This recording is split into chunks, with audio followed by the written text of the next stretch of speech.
जय हिंद दोस्तों, स्वागत है आपका आपके अपने YouTube channel SRJ just study में। दोस्तों, आज की इस वीडियो में हम पढ़ने वाले हैं 10th क्लास की मैथ का चैप्टर 2, जिसकी दोस्तों हम प्रश्नावली 2.1 करेंगे।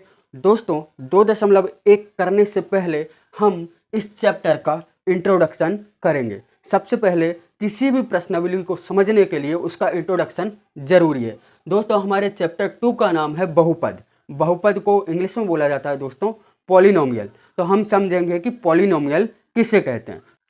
तो आइए दोस्तों, समय बर्बाद ना करते हुए हम इस चैप्टर को स्टार्ट करते हैं। दोस्तों, यहाँ पे सबसे पहले हम बात करेंगे बहुपद की। बहुपद होता क्या है, पॉलिनोमियल किसे कहते हैं। तो दोस्तों, बहुपद, यहाँ पे इसकी परिभाषा लिखता हूँ मैं। बहुपद, ठीक है, बहुपद एक विशेष प्रकार का बीजीय व्यंजक होता है। बहुपद एक विशेष प्रकार का बीजीय व्यंजक होता है। बीजीय व्यंजक होता है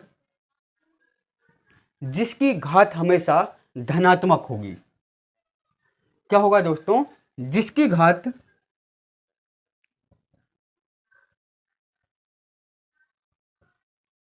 हमेशा धनात्मक होगी। कैसी होगी दोस्तों? धनात्मक होगी।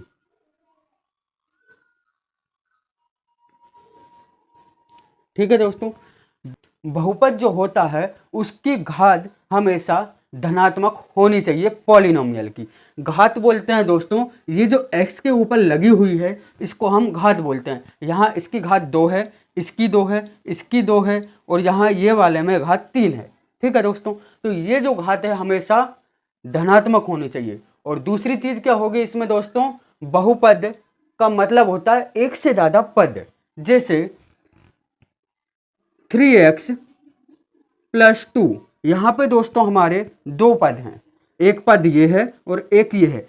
तो ये हमारा दोस्तों क्या कहलाएगा? बहुपद, जिसके पद एक से ज़्यादा हों। अब इसको मैं लिख दूँ 2x, तो दोस्तों ये 2x में केवल एक ही पद है, इसलिए हम इसको बहुपद नहीं कहेंगे। बहुपद का मतलब ही होता है कि एक से ज़्यादा पद। तो यहाँ पे दोस्तों मैंने 10 उदाहरण लिखे हैं, इनमें हम चाहेंगे कि बहुपद कौन सा है और कौन सा बहुपद नहीं है। तो दोस्तों यहाँ पे देखिए 3x² + 2x + 1, इसकी घात दोस्तों 2 है और ऊपर है, मतलब ये प्लस में है। तो इसका मतलब है दोस्तों ये हमारा बहुपद होगा। ठीक है दोस्तों, ये हमारा बहुपद होगा। इसके बाद दोस्तों इसकी बात करें 1/x² + 2x + 3, यहाँ पे दोस्तों जब हम इस x² को ऊपर ले जाएंगे तो इसकी घात जो है ऊपर 2 जो है वो ऊपर जाके माइनस की हो जाएगी। 1/x² को हम ऐसे भी लिख सकते हैं x की घात -2। तो दोस्तों इसकी घात हम ऊपर ले जाएंगे तो माइनस की हो जाएगी, मतलब ये जो है हमारा बहुपद नहीं होगा। तीसरे की बात करें दोस्तों, यहाँ पे केवल एक ही पद है, तो ये भी हमारा बहुपद नहीं होगा।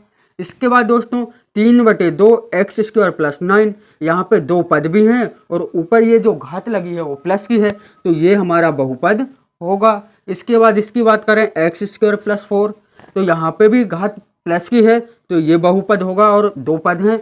इसकी बात करें यहाँ पे एक घात है और प्लस की है, मतलब ये भी हमारा दोस्तों बहुपद कहलाएगा। इसकी बात करेंगे इसमें केवल एक ही पद है, तो ये हमारा बहुपद नहीं होगा। इसकी घात तो प्लस में है दोस्तों, लेकिन इसका जो पद है वो एक पद में है, तो इसको हम बहुपद नहीं कहेंगे। इसकी बात करते हैं दोस्तों, सारी घातें प्लस की हैं और बहुत 1 2 3 4 पद हैं, इसके मतलब ये हमारा बहुपद होगा। इसकी बात करें दोस्तों, ये 1/x³ है, इस x³ को ऊपर ले जाएंगे तो ये भी माइनस का हो जाएगा और ये भी माइनस का, मतलब ये हमारा बहुपद नहीं होगा। लास्ट में हमारा दोस्तों 10वां वाला है x + 2। x + 2 मतलब यहाँ पे दोस्तों दो पद हैं और x की घात क्या है? 1 है, वो भी क्या है? प्लस की। दोस्तों यहाँ पे घात नहीं लगी है, इसका मतलब है कि इसके ऊपर एक घात है। जिसके ऊपर घात नहीं होती है उसका मतलब है कि वहाँ पे घात लगी हुई है, 1 है, तो इसका क्या हो जाएगा? ये भी हमारा बहुपद कहलाएगा। तो इस तरीके से दोस्तों आपको समझ में आया होगा कि बहुपद क्या होते हैं और किस तरीके से होते हैं। अब हम बात करते हैं बहुपदों के प्रकारों की। पहले बात करेंगे पद के आधार पर, पद के आधार पर, ठीक है दोस्तों, पदों के आधार पर।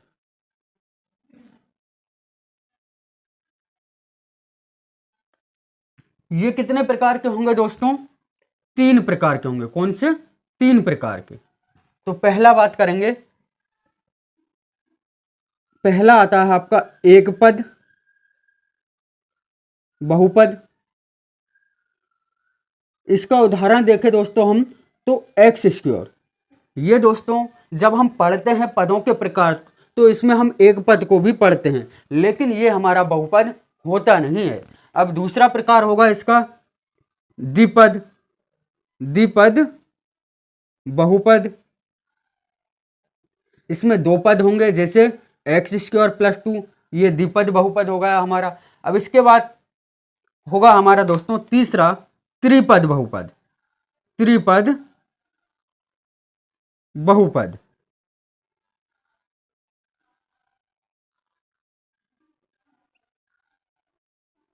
तो दोस्तों इसमें क्या होगा, 3 पद होंगे, जैसे 3x square plus 2x plus 1। यहाँ पे 3 पद हैं तो ये 3 पद बहुपद हो गया। ठीक है दोस्तों, तो ये तो हो गए पदों के आधार पर बहुपदों के प्रकार। अब यहाँ पे दूसरी बात करते हैं दोस्तों घात के आधार पर, घात के आधार पर, घातों के आधार पर।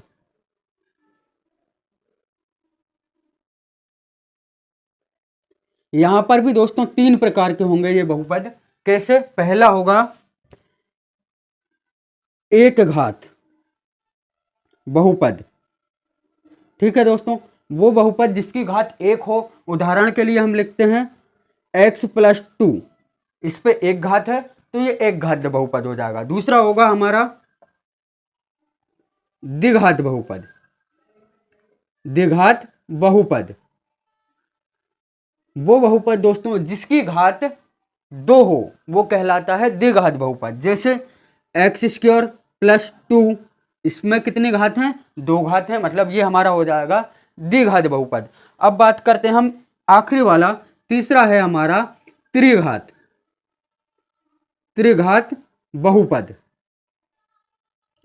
इसका उदाहरण लिखेंगे दोस्तों हम तो 3x की power 3 plus 2x square plus 3, ये हो जाएगा हमारा दोस्तों 3 घात बहुपद, मतलब त्रिघात बहुपद। इसकी घात कितनी है दोस्तों? 3 है, तो ये कहलाएगा हमारा त्रिघात बहुपद।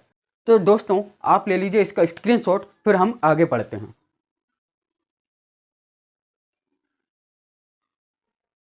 दोस्तों यहां पर हमने समझा कि बहुपद क्या होते हैं और बहुपद कितने प्रकार के होते हैं। अब बात करते हैं हम शून्यक की, कि शून्यक क्या होते हैं। शून्यक, शून्यक क्या होते हैं? तो शून्यक उसको बोलते हैं दोस्तों x का वह अंकीय मान जो पूरे बहुपद को शून्य कर दे, शून्य कर दे। तो शून्यक क्या होगा दोस्तों? x का वह अंकीय मान जो किसी बहुपद को शून्य कर दे। जैसे मान लो दोस्तों हमारे पास एक बहुपद क्या है, x प्लस 2, ये बहुपद है हमारे पास। तो x का वो मान जो इस बहुपद को शून्य कर दे, तो कौन सा मान होगा? चलिए निकालते हैं। यदि हम x प्लस 2 बराबर 0 कर दें तो x बराबर ये प्लस का 2 उस साइड जाएगा तो माइनस का 2 हो जाएगा। तो x का मान क्या आया है? -2, तो यही इसका शून्यक हो जाएगा। अब इस -2 को हम x की जगह रखेंगे यहाँ समीकरण 1 में, तो यहाँ पे x की जगह -2 रखेंगे और ये क्या है? +2। तो ये -2 और +2 क्या होगा? कट जाएंगे, तो यहाँ पे क्या होगा? 0 बराबर 0, मतलब ये जो बहुपद था हमारा शून्य हो गया। इस -2 को जब हमने x की जगह रखा तो ये बहुपद 0 हो गया। इसका मतलब ये जो है -2 इस बहुपद का शून्यक होगा। ठीक है दोस्तों, तो यहाँ पे आपको समझ में आया कि शून्यक क्या होते हैं। ठीक है दोस्तों, अब आगे हम समझते हैं ग्राफ के द्वारा शून्यकों को कैसे दर्शाया जाता है। दोस्तों यहाँ पर एक चीज ये समझने वाली है कि किसी भी बहुपद का शून्यक, जैसे मान लो आप अगर बहुपद की घात 2 है, सबसे बड़ी घात 2 है, तो उसके शून्यक 2 होंगे। यहाँ पे देखिए इसकी घात क्या है, सबसे बड़ी घात 2 है, तो इसके शून्यक 2 होंगे। ठीक है दोस्तों, यहाँ पे ये तो हमारा बहुपद है ही नहीं, ये भी हमारा बहुपद नहीं है। इसकी घात 2 है तो इसके 2 शून्यक होंगे, इसके भी 2 शून्यक हो जाएंगे।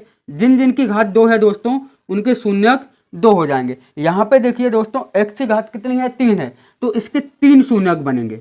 शून्यक निर्भर करते हैं बहुपद की घातों पर, जो घात सबसे बड़ी होगी उसके शून्यक उतने ही होंगे। तो यहाँ पे दोस्तों ग्राफ से हम बना के समझते हैं एक घात बहुपद जो होगा उसका ग्राफ कैसा बनेगा। ये दोस्तों यहाँ पे ये होती है हमारी एक्स अक्ष, ये प्लस वाले इधर लिखाते हैं 1 2 3 और माइनस वाले इधर 1 2 3, है ना। ये मान लो आप -1, ये -2, ये -3, ये 1 2 3, और ये होती है दोस्तों हमारी y अक्ष। ठीक है दोस्तों, अगर कोई समीकरण का शून्यक 1 है तो उसका जो ग्राफ बनेगा दोस्तों वो बिल्कुल सीधी लाइन बनेगा। मान लो किसी का शून्यक 2 है ना, अभी हमने निकाला था दोस्तों x + 2 का शून्यक क्या था, -2, तो इसका ग्राफ यहाँ से बनेगा इस तरीके से ये। तो यहाँ इस लाइन को हम देख के बता देंगे कि इसका एक शून्यक है, वो क्या है, -2 है। ठीक है दोस्तों, इस समीकरण का शून्यक क्या हो जाएगा, x + 2 का ये जो ग्राफ है ये हमारा x + 2 का है, इसके शून्यक हमारा आया था -2, तो यहाँ पे ये हमारा ग्राफ बन जाएगा इसका। ये हमारा एक घात समीकरण है। अब बात करते हैं दोस्तों द्विघात समीकरण। अगर हमारे पास कोई द्विघात समीकरण है तो उसका मतलब ये है कि उसके शून्यक 2 होंगे और उसका ग्राफ कैसा बनेगा। उसका ग्राफ दोस्तों कुछ इस तरीके से बनेगा, या तो वो ऐसे यू आकार में होगा, 2 घात बहुपद कोई है तो उसका ग्राफ कुछ इस तरीके से बनेगा, या तो वो यू आकार में नीचे की साइड होगा, या फिर वो यू आकार में ऊपर की साइड भी हो सकता है ऐसे। तो इस तरीके से दोस्तों हमारा शून्यक द्विघात बहुपद का बनेगा। और यहाँ पे दोस्तों एक्स अक्ष पे कोई लाइन जितनी बार टच होगी, ये लाइन यहाँ पे टच हुई एक बार और एक बार इस बिंदु पे टच हुई, इसका मतलब है एक्स अक्ष ये है हमारी, तो इस अक्ष पे लाइन जितनी बार टच करेगी उतने ही उसके शून्यक होंगे। यहाँ पे देखिए ये यहाँ पे टच हुई है और ये यहाँ पे टच हुई है, तो इसके 2 शून्यक हो जाएंगे। और यहाँ पे देखिए दोस्तों ये यहाँ पे 2 जगह टच हो रही है, इसका मतलब है कि इसके शून्यक कितने होंगे, 2 होंगे। तो ये द्विघात समीकरण का ग्राफ होता है। अब बात करते हैं हम दोस्तों 3 घात बहुपद, जैसे कि ये 3 घात बहुपद है, इसमें शून्यक कितने होंगे, 3 होंगे। तो इसका कैसा ग्राफ बनेगा आपको देखते हैं। यहाँ पे ये हो जाएगी हमारी एक्स अक्ष, ये हमारी वाई अक्ष। ठीक है, तो हम सिर्फ एक्स अक्ष पे जितनी बार वो टच कर रहा है वो ही बिंदु गिनेंगे। तो 3 घात समीकरण के लिए 3 शून्यक होंगे, तो उसका ग्राफ कुछ इस तरीके से बनेगा, परवलय के आकार का, कर्व के आकार का। तो यहाँ पे देखिए दोस्तों ये जो हमारी एक्स अक्ष है, ये यहाँ पे हमारी जो एक्स अक्ष है ये वाली, यहाँ पे नोट कीजिए एक बिंदु ये यहाँ पे टच हो रहा है, इसके बाद ये यहाँ से निकला, ये तो हमारी वाई अक्ष है, इसको हमें गिनना ही नहीं है। अब यहाँ देखेंगे एक यहाँ पे टच हो रहा है, एक यहाँ पे टच हो रहा है, तो हम इसको देख के बता देंगे कि इसके शून्यक कितने होंगे। 3 जगह टच हुआ है, इसका मतलब ये है कि इसके शून्यक 3 शून्यक होंगे। तो दोस्तों यहाँ पे हमने इसका इंट्रोडक्शन लिया। अब हम प्रश्नावली 2.1 करते हैं। इस इंट्रोडक्शन के बाद आप प्रश्नावली 2.1 को आसानी से कर पाएंगे।